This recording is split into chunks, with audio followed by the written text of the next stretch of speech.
اگر آپ اپنے گھروں میں محفوظ نہیں ہیں، اگر آپ کے کاروبار محفوظ نہیں ہیں، آپ کی زندگیاں محفوظ نہیں ہیں، آپ کے بچے محفوظ نہیں ہیں، تو میں سمجھتی ہوں کہ میں ناکام ہوں اور نامراد ہوں۔ ابھی سرگودا میں ایک واقعہ ہوا جو دل ہلا دینے والا واقعہ تھا کہ ایک چھوٹی سی 6-7 سال کی بچی، 8 سال کی بچی، وہ گھر سے کوئی سامان لینے کے لیے نکلی، اس کے ہاتھ میں 50 کا ایک نوٹ تھا، اور اس بچی کی بے حرمتی ہوئی، اور نہ صرف یہ کہ اس کی بے حرمتی ہوئی، اب 6 سال کی بچی ہے، 7 سال کی بچی ہے، اور اس کا گلا کاٹ دیا گیا، اس کی چھری سے شہرک کاٹ دی گئی، اور وہ ماں باپ اس کو ڈھونڈنے آئے، انہوں نے جھوٹ بولا، اور حالانکہ وہ تیسری منزل پہ جہاں پہ وہ دکاندار رہتا تھا، اس نے اس کو مار کے اس کا گلا کاٹ کے اس کو ایک کونے میں پھینک دیا اور اس کے اوپر سامان رکھ دیا تاکہ وہ پہچانی نہ جائے۔ پھر وہ ایک خون کا دھبا تھا چھوٹا سا جو شاید اس کے پاؤں پہ یا اس کی جوتی پہ لگا تھا، اس سے وہ جو قاتل ہے اور جو ریپسٹ ہے وہ پہچانا گیا۔ تو اس طرح کے جو واقعات ہیں جہاں پہ کسی خاتون کی بے حرمتی کا واقعہ ہوتا ہے یا کسی بچے کے ساتھ زیادتی ہوتی ہے یا کہیں بھی کوئی اس طرح کا واقعہ ہوتا ہے، درندگی کا واقعہ ہوتا ہے، یا کوئی سڑک کے اوپر یا کسی محلے میں کسی بازار میں اگر کوئی ایسی حرکت کی جاتی ہے، میں فوراً اس کا نوٹس لیتی ہوں، اور نہ صرف یہ کہ نوٹس لیتی ہوں بلکہ میں جتنے بھی ہمارے قانون نافذ کرنے والے ادارے ہیں ان کے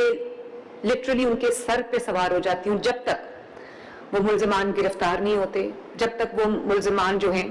وہ ان کو ایپریہینڈ نہیں کیا جاتا۔ اور یہ جان کے آپ کو خوشی ہوگی کہ پنجاب میں کرائم کا ریٹ بہت نیچے آ گیا ہے، میرے لیے بہت شکر کی بات ہے۔ بہت لوگ اس میں بڑھ چڑھ کے باتیں بھی کرتے ہیں، لیکن جب تک خدا نخواستہ آپ کے خود کے ساتھ اگر آپ کی گاڑی چوری نہیں ہوتی تو آپ کو اندازہ نہیں ہوتا کہ گاڑی چوری جس کی ہوتی ہے اس کے اوپر کیا گزرتی ہے۔ خدا نخواستہ آپ اپنے گھر میں سوئے ہیں اور آپ کے گھر میں کوئی چور ڈاکو گھس آتے ہیں اور وہ آپ کے گھر کا سامان بھی لوٹتے ہیں، آپ کی خواتین کی بے حرمتی بھی کرتے ہیں خدا نخواستہ، تو اس وقت آپ کی کیا فیلنگ ہوتی ہے؟ وہ آپ دور بیٹھ کے بھاشن دینا اور باتیں کرنا بہت آسان ہے۔ مجھے اس چیز کا احساس ہے کہ یہ ذمہ داری میرے پہ ہے، مجھے اس چیز کا یہ احساس ہے کہ اگر میں بطور وزیر اعلیٰ، بطور پاکستان کے سب سے بڑے صوبے کی چیف ایگزیکٹو، آپ میں سڑکیں بنا سکتی ہوں، میں انفراسٹرکچر بنا سکتی ہوں، گھر بن سکتے ہیں لوگوں کے، اور جو بسیں آ سکتی ہیں، ٹرانسپورٹ آ سکتی ہے، سب کچھ ہو سکتا ہے، ہاسپٹل اچھے ہو سکتے ہیں، اسکول اچھے ہو سکتے ہیں، لیکن اگر آپ اپنے گھروں میں محفوظ نہیں ہیں، اگر آپ کے کاروبار محفوظ نہیں ہیں، آپ کی زندگیاں محفوظ نہیں ہیں، آپ کے بچے محفوظ نہیں ہیں، تو میں سمجھتی ہوں کہ میں ناکام ہوں اور نامراد ہوں۔ اس کے لیے مجھے جو بھی کرنا پڑے گا، کل کو مجھے اس کا جو جواب دہی کرنی پڑتی ہے، جو مجھے اس کے لیے بھگتنا پڑتا ہے، آپ کا کیا خیال ہے کہ مجھے احساس نہیں ہے کہ کل مجھے اس کا کیا اس کے میرے پہ امپلیکیشنز ہو سکتے ہیں، میری ذات پہ کیا امپلیکیشنز ہو سکتے ہیں؟ تو میں انجانے میں یہ نہیں کر رہی، تو میں یہ اس لیے نہیں کر رہی کہ مجھے احساس نہیں ہے کہ کل اس کا کیا میرے پہ ایک امپیکٹ آ سکتا ہے، میں یہ سب جانتے بوجھتے کر رہی ہوں، لیکن خوف سے بڑا میرا فرض ہے، خوف سے بڑی میری ذمہ داری ہے۔ زندگی آج ہے کل نہیں ہے، کچھ پتہ نہیں ہے ایک پل کا،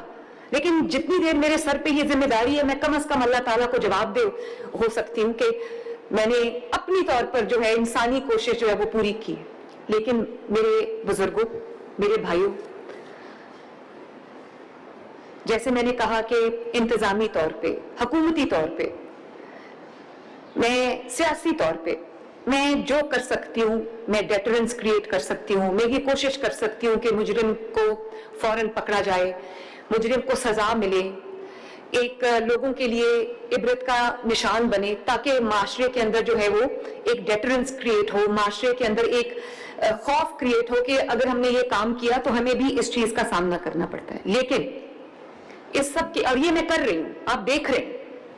لیکن اس کے باوجود میں لوگوں کے گھروں تک مجھے ایکسیس نہیں ہے، لوگوں کے گھروں میں کیا ہو رہا ہے، لوگ اپنے بچوں کی تربیت کیسے کر رہے ہیں، لوگ اپنے بیٹوں کی تربیت کیسے کر رہے ہیں، ہم اپنے مردوں کی تربیت کیسے کر رہے ہیں، اس کا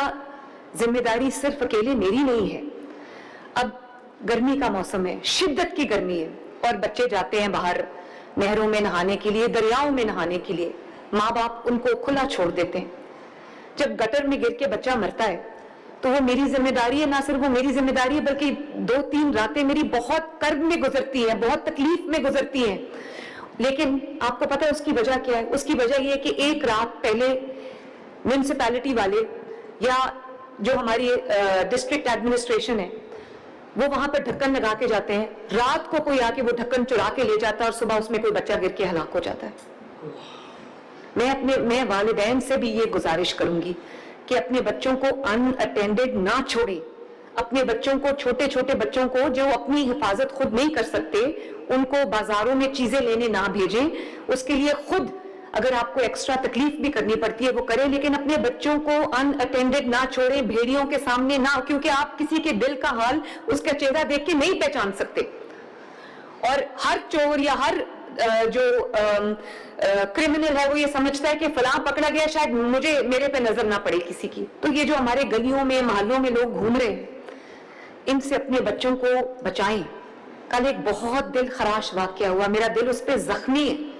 اور ایک ٹیوشن سینٹر بھی نہیں تھا، وہ ایک خاتون ہے جو اپنے بچوں میں اپنے محلے کے بچوں کو ٹیوشن پڑھاتی تھی، کیونکہ گرمیوں کی چھٹیاں تو والدین بھی ان کو بچوں کو وہاں بھیج دیتے تھے. 14 اموات ہوئی ہیں کل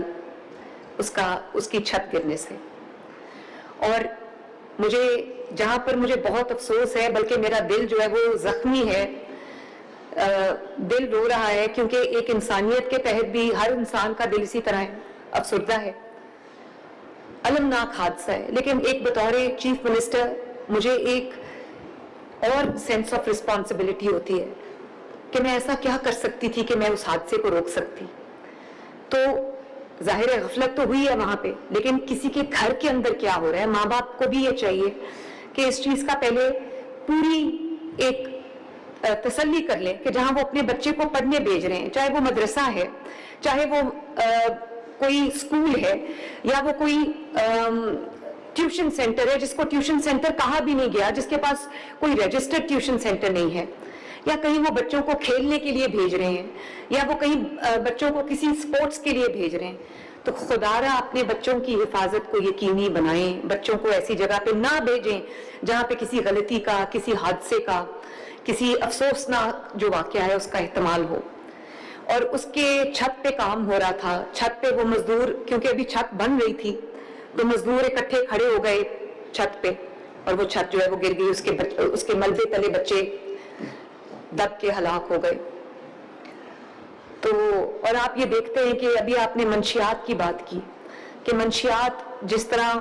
ابھی کچھ عرصہ پہلے تک عام تھی، جس طرح بازار میں چائے، کافی، فروٹ بکتا ہے، اس طرح منشیات اویلیبل تھیں گھروں میں، سکولز میں، کالجز میں،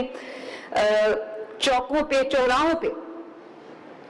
اور چھوٹے چھوٹے بچوں کو 7-7 8-8 سال کے بچوں کو منشیات پہ لگا دیا جاتا ہے بائی ڈیزائن کہ 3-4 مہینے وہ ہم اس کو یہ کریں گے تو اس کے بعد اس کو وہ اڈکٹڈ ہو جائے گا اور خود بخود جو ہے وہ ہماری سیل بڑھے گی. ابھی کچھ دیر پہلے 2-3 دن پہلے ایک جو ڈرون ہے وہ گرا کسی چھت پہ، تو اس پہ سے ڈرگز جو ہے وہ ٹرانسپورٹ ہو رہی تھی. تو میں اب گھر میں وہی والی بات میں آپ کو کہہ رہی ہوں کہ میں انتظامی امور کو دیکھ سکتی ہوں، میں سیاسی امور کو دیکھ سکتی ہوں، میں حکومتی امور کو دیکھ سکتی ہوں، لیکن گھروں کے اندر کیا ہو رہا ہے اس میں میری کوئی پہنچ نہیں ہے. تو اس کا جو پیغام ہے کہ بچوں کی جو بے حرمتی ہو رہی ہے، بچوں کی جو تضحیک ہو رہی ہے، آپ نے اکثر سنا ہوگا کہ ٹیچر نے، اسکول کے ٹیچر نے مار مار کے بچے کو زخمی کر دیا، مار مار کے بچوں کو لہو لہان کر دیا، یا مار مار کے بچوں کو موت کے گھاٹ اتار دیا. بیٹے نے ماں کو مار دیا، یا بیٹے نے باپ کو مارتے ہوئے ویڈیوز آ رہی ہیں، یا کسی خاتون کے چہرے پہ تیزاب پھینک دیا، یا کسی شوہر نے اپنی بیوی کو قتل کر دیا، جلا دیا، ابھی یہ دھکا دے دیا اوپر سے. اب یہ تو ایک معاشی مسائل ہیں جن کا جو تدارک ہے، جن کا جو اصلاح ہے وہ آپ سب نے کرنی ہے. اس کے لیے آپ کے پاس مسجد موجود ہے، اس کے لیے آپ کے پاس ممبر موجود ہے، اس کے لیے آپ کے پاس جو ہے وہ تمام ہماری جو عبادت گاہیں ہیں، ہمارے جو لیڈرز ہیں، قوم کے جو لیڈرز ہیں جو آپ کی شکل میں میرے سامنے بیٹھے ہیں. یہ ترغیب آپ نے دینی ہے، یہ اصلاح آپ نے کرنی ہے، یہ ذہن سازی آپ نے کرنی ہے. حکومت تو جو بھی کرتی ہے وہ حکومت کو کچھ اس کی پسندیدگی کی نگاہ سے دیکھتے ہیں، جو اس کو سمجھتے ہیں، کچھ اس پہ تنقید کرتے ہیں. تو حکومت کے جو اقدامات ہیں وہ اس میں کہیں نہ کہیں کوئی نہ کوئی رکاوٹ ہوتی ہے. حالانکہ میں ان رکاوٹوں کی کم ہی پرواہ کرتی ہوں. مجھے پتا ہے کہ جو میرے عوام کے لیے چیز بہتر ہے مجھے وہ کرنی ہے.